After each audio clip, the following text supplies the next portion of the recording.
Aaltje, Kimera Hui, Hamigema. Ishmi Shafira, Ha Show Becoming a Polyglot.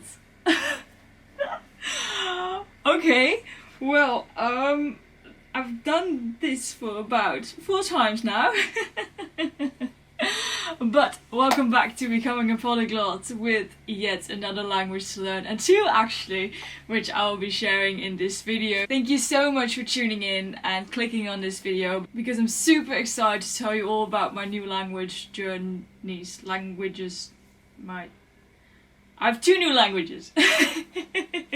Of course, because why not? Because I was already that good at Chinese, so let's learn another one. No, it's not the case. You know that's not the case, and you know how interested I am in several languages and cultures, and I love to tell you all about this one.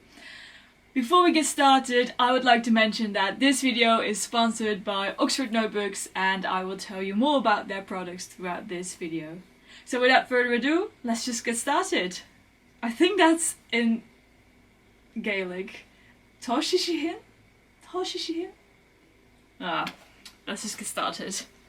Okay, well, if you have already guessed it by now which language I tried to speak in the beginning of this video, it's Scottish Gaelic. Or actually, I should say Gaelic. And I don't mean like the garlic, the food. No, Gaelic, with like an H sound in the middle. I know if I pronounced it correctly. I've learned that you have Irish Gaelic and Scottish Gaelic, so I should pronounce that correct. Yeah, no, I decided to learn Scottish Gaelic, and I would love to tell you all about it. How did I come to this, and what is then that second language that I'm also going to learn? Well, just a little hint, it has something to do with my new studies. After this summer break, I was starting my new journey, language and cultural studies at the University of Utrecht. But before we dive into that second language, I want to start off with Scottish Gaelic. And how did I get inspired to learn such a language which is very niche? Well, I feel honestly a tiny bit embarrassed to say it, but on the other hand, this also happened with Korean, so like, why not? Okay, wait. So I think, as many other people out there maybe started or wanting to learn Scottish Gaelic because of a certain show, and I was very late to the party with that show. I saw it on Netflix and I thought, I don't really think it's my cup of tea. I'm not going to watch it. Until actually my dad recommended it to me as well. Like, Farah, you should really watch it, especially because you're so interested in English history, culture. So yeah, I started the Outlander series. Yeah, you probably all know this series already, and I just started with it this very year. Which is wonderful, because now I have 7 seasons to go through. And of course, as everyone watching the show, you fall in love with Sam Hugan. Which is exactly what happens to me. I bought the entire bookcase of the first 4 shows because I actually like those the best or the most. Yeah, and they are on the side. Actually, like Chinese, it started off as a joke. It started off as a joke to learn Chinese during lockdown. Like, why not? It sounds like an interesting language, and this as well. No, I've come to the conclusion. Oh, I'm an English teacher, by the way, here in Holland, so just for a little bit of background context.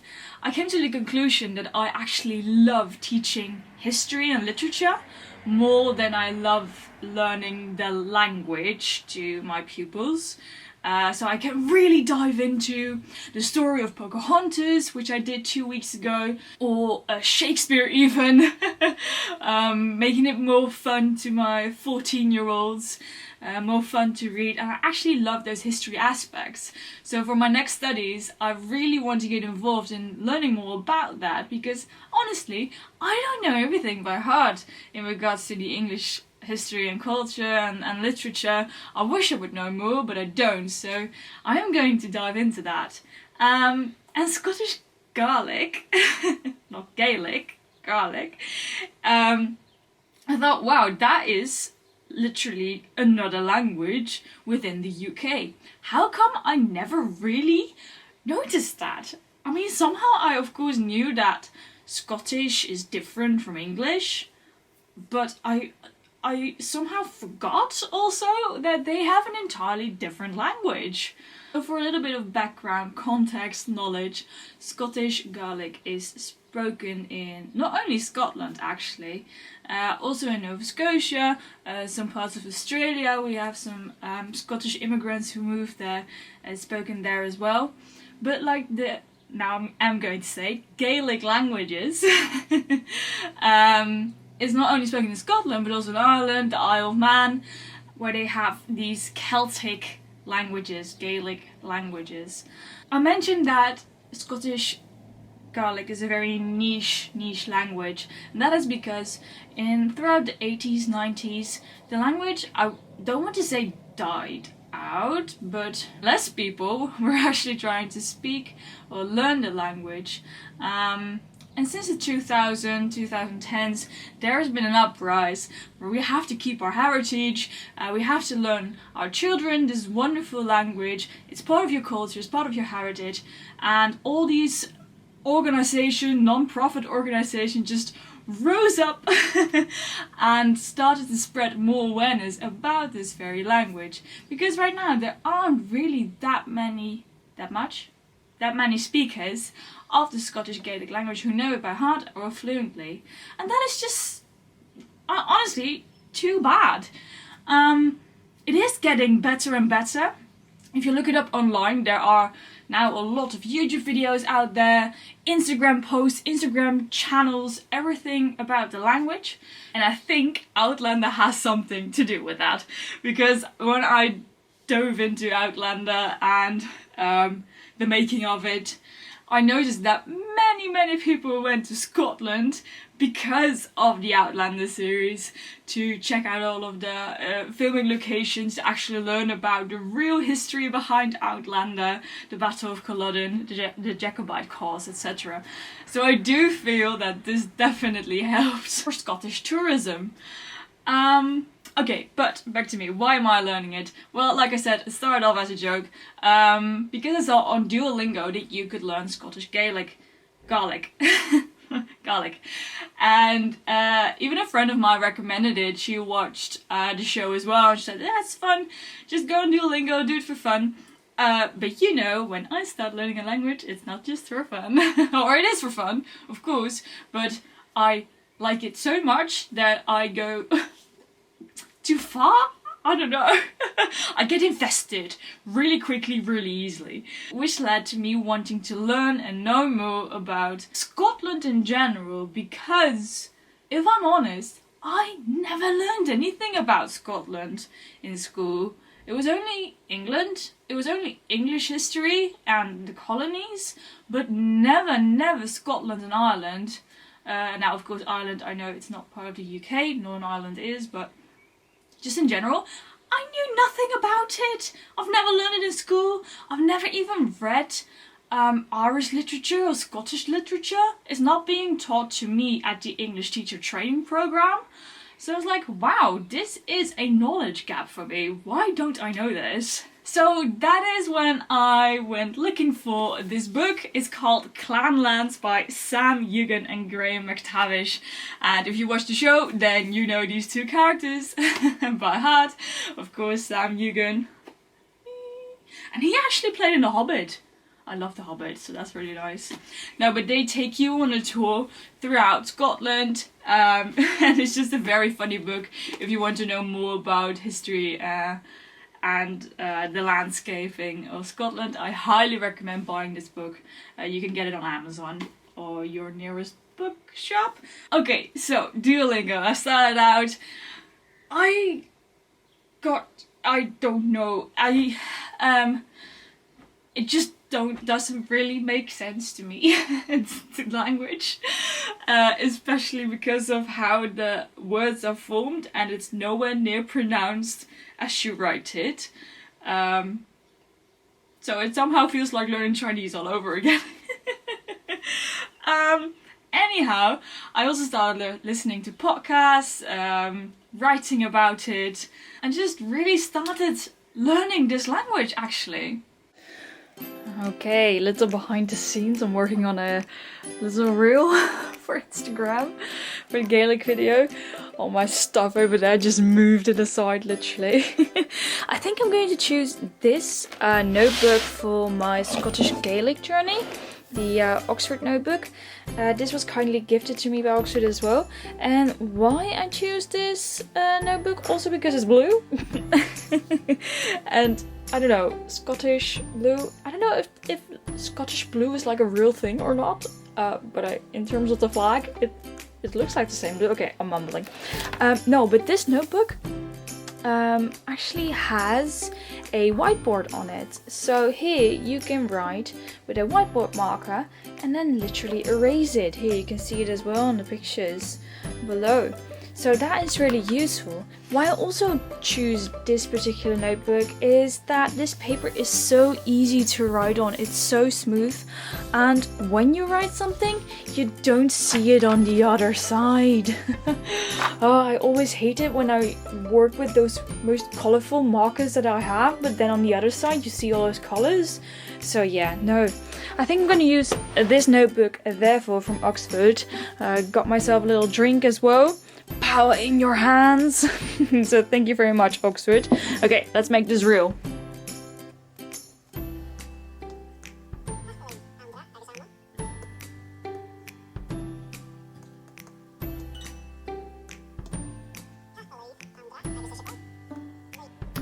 Always these Duolingo things. No.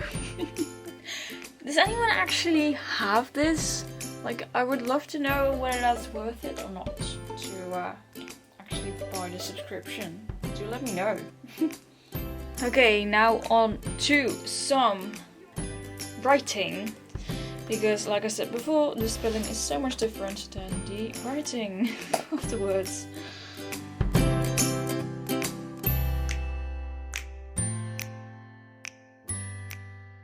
So this language, like I said at the beginning of this video, led to yet another language. And that language I'm going to choose as, well, not my major, just as a subject for my next studies at the University of Utrecht. If you've seen one of my chat videos, you know that I'm going to study languages and cultures because I'm not done yet studying, or I just feel like I'm not done yet. I still want to be a student and not work full time. Of course, I will still teach on the side, but anyhow, I could choose one language for the first half year, only half a year, to dive into, to learn, to know more about. I could choose French, I could choose Spanish, German, Arabic even, Italian, literally anything and everything. Of course, if I wanted to do the English track with English literature, it would be easy if you take English in the first half year.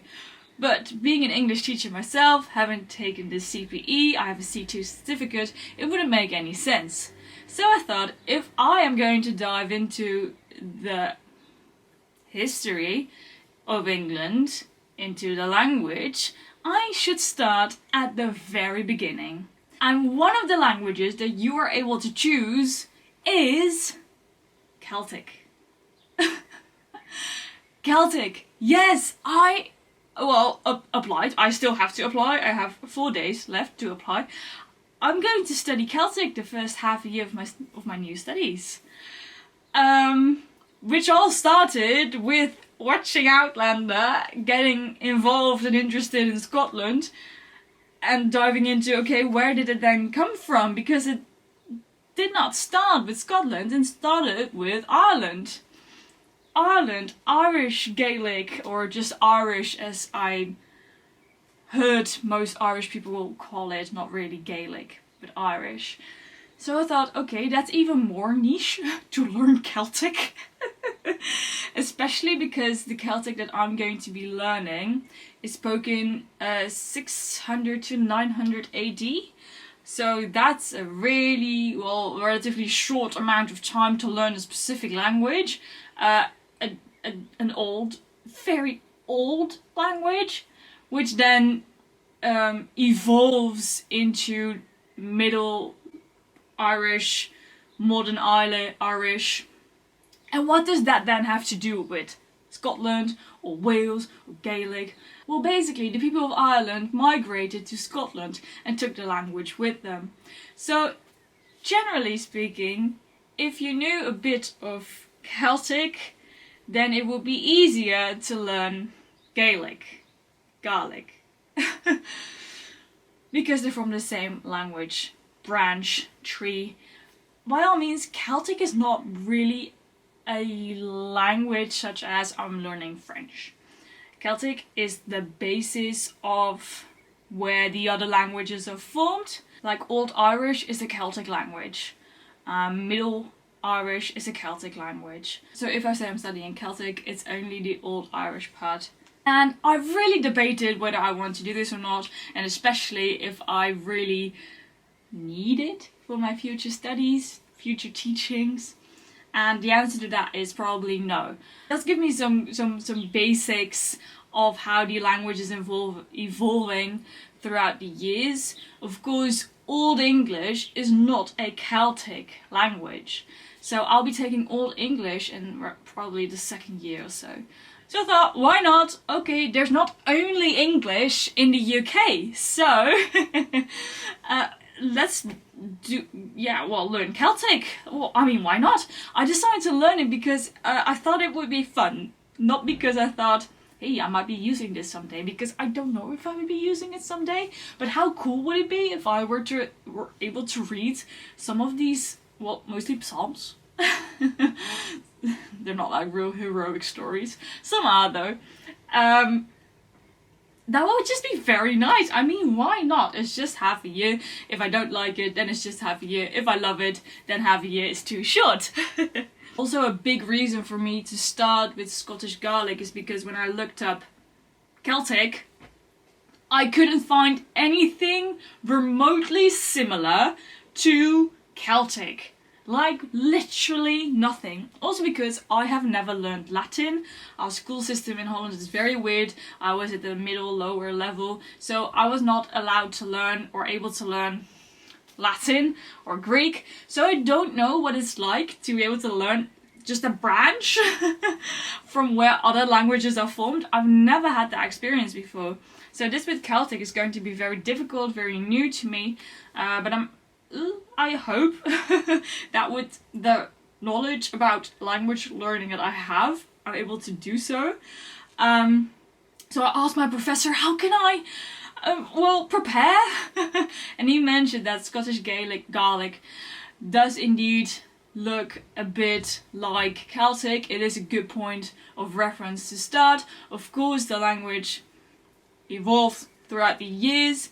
But I saw some things that I think, okay, this is similar, some pronunciation is similar, like for instance in Scottish Gaelic, the word for and is agus, and in Celtic it's also agus, but then with a G. I think it's slightly pronounced differently, like agus maybe, but that's how I can still compare Celtic to another language that I know a little bit about, than going in blindly, and because I've heard that the grammar is just so incredibly difficult of Celtic. I've heard that from fellow colleagues at the school where I work who actually teach Latin and Greek. They told me that is really difficult to grasp. And you all know that I'm not good at learning grammar. So anyhow, I am going to take a leap of faith and just apply to learn Celtic. And in the meantime, I will start with Scottish Gaelic, as I have been doing for, I think, 2 months now. 2 months I've been rather invested into the language. So this was the video for now. Just a little chat video to let you know what I'm up to.